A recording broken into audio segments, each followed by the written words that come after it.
तमन्नाओं के फूल खिलेंगे जरूर, तमन्नाओं के फूल खिलेंगे जरूर, हसरतों की उड़ान भरेंगे जरूर। निराश मत हो मेरे साथी, चाहतों की मंजिल मिलेंगे जरूर, मिलेंगे जरूर। तो आइए, हतोत्साहित नहीं होना है। आज हम भूगोल ज्योग्राफी में जो टॉपिक है, आज से ज्योग्राफी शुरू कर रहा हूँ। और ज्योग्राफी में सबसे जो कॉन्सेप्ट है, इसकी जो अवधारणा है भूगोल की, उसमें सबसे पहले हम जो चैप्टर शुरू करेंगे, जो टॉपिक होगा, वह हम ब्रह्मांड को लेकर चलेंगे, क्योंकि इस ब्रह्मांड में ही हम और आप हैं। आइए, ब्रह्मांड के कुछ ऐसे अनछुए पहलुओं पर हम चर्चा करेंगे। सबसे पहले हम ब्रह्मांड के अवधारणा पर चर्चा करेंगे, इनके कॉन्सेप्ट पर चर्चा करेंगे। तो इसमें सबसे पहले जो विदेशी लेखक हुए, जो खगोल शास्त्री हुए, उन्होंने जो अपनी अवधारणाएं दी, अपने विचार दिए ब्रह्मांड के बारे में, हम सबसे पहले उन पर चर्चा करते हैं। उनमें सबसे पहला नाम आता है क्लॉडियस टॉलेमी का, जो मिस्र यूनानी रहे। आप सब जानते हैं कि मिस्र यूनान के जो इतिहास में भी आप लोगों ने देखा था, वहाँ के जो लेखक हुए, वहाँ के जो जानकार हुए, उन्होंने अच्छी खासी जानकारी हमें सौंपी प्राचीन भारत में। आज हम जो बात कर रहे हैं ब्रह्मांड के बारे में, कौन? क्लॉडियस टॉलेमी, जो मिस्र यूनानी थे। ये 140 ईस्वी में ही इन्होंने जो बात कही, इन्होंने कहा कि सबसे पहले इन्होंने ब्रह्मांड के जो कॉन्सेप्ट का अध्ययन किया, ब्रह्मांड के बारे में जो इन्होंने भूकेंद्रित अवधारणाएं दी, उन्होंने कहा कि पृथ्वी जो है ब्रह्मांड के केंद्र में है ना, तथा सूर्य जो है ग्रह इसकी परिक्रमा करता है। इन्होंने कहा कि पृथ्वी ब्रह्मांड के केंद्र में है तथा सूर्य ग्रह इसकी परिक्रमा करता है, ऐसा बताया उन्होंने। लेकिन जब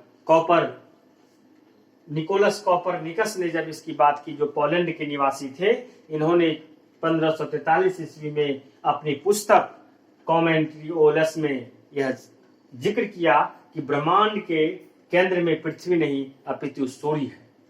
ब्रह्मांड के केंद्र में पृथ्वी नहीं बल्कि सूर्य है। और इन्होंने यह भी कहा कि दैनिक गति के कारण पृथ्वी अपने अक्ष पर तथा वार्षिक गति में सूर्य के चारों ओर यह परिक्रमा करती है। ये सब बातें देखिए कितनी वर्ष पहले की थी। ज्योग्राफी बहुत ही इंटरेस्टेड सब्जेक्ट है, और अगर आपकी रुचि इसमें लग जाती है तो आप दोनों चीज करने में सक्षम होंगे। अपनी ज्ञान की अवधारणा को भी विकसित कर सकते हैं, ज्ञान कौशल को भी विकसित कर सकते हैं, और परीक्षा की दृष्टि से यह उपयोगी है ही। उसके बाद विलियम हर्शेल का नाम आता है, जो ब्रिटेन निवासी थे। इन्होंने 1805 ईस्वी में जो है दूरबीन की सहायता से देखा, और उन्होंने जो इसकी अवधारणा दी, उसमें इन्होंने कहा कि सौर मंडल जो है आकाश गंगा का एक अंश मात्र है, यह एक भाग है इसका।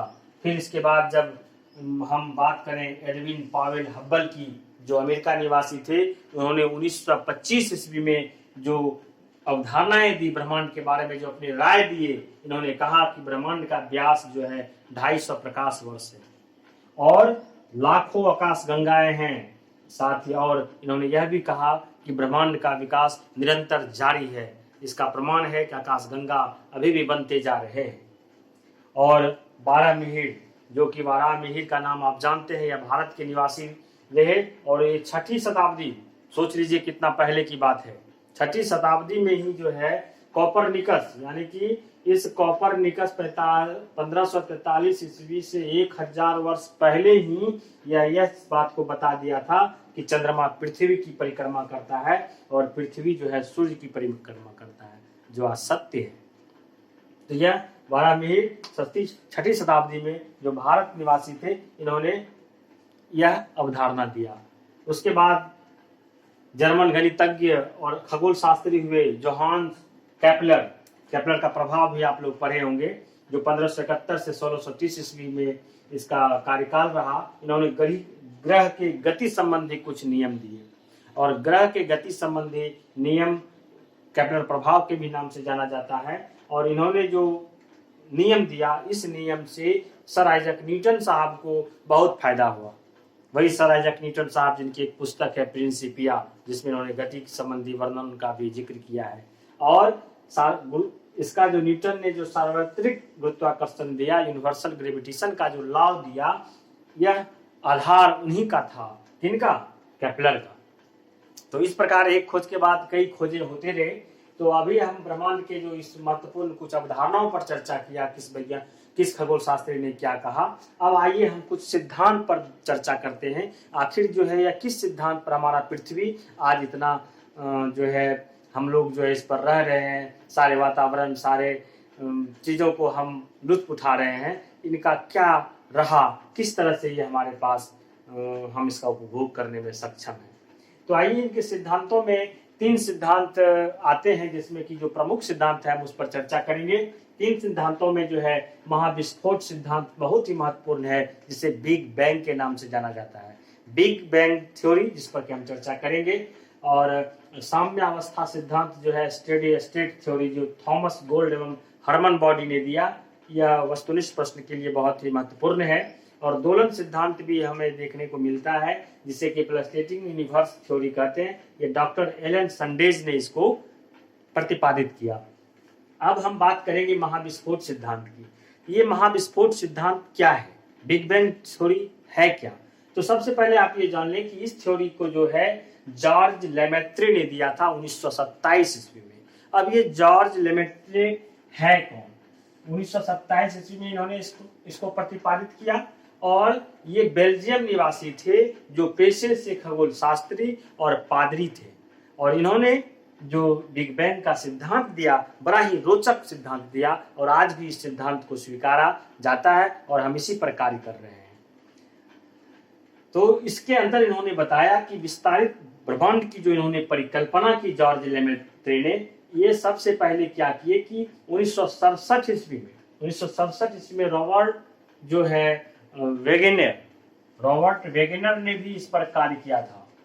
रॉबर्ट वेगेनर ये 1967 ईस्वी में इस पर विस्तार से चर्चा किया बिग बैंग सिद्धांत को लेकर के।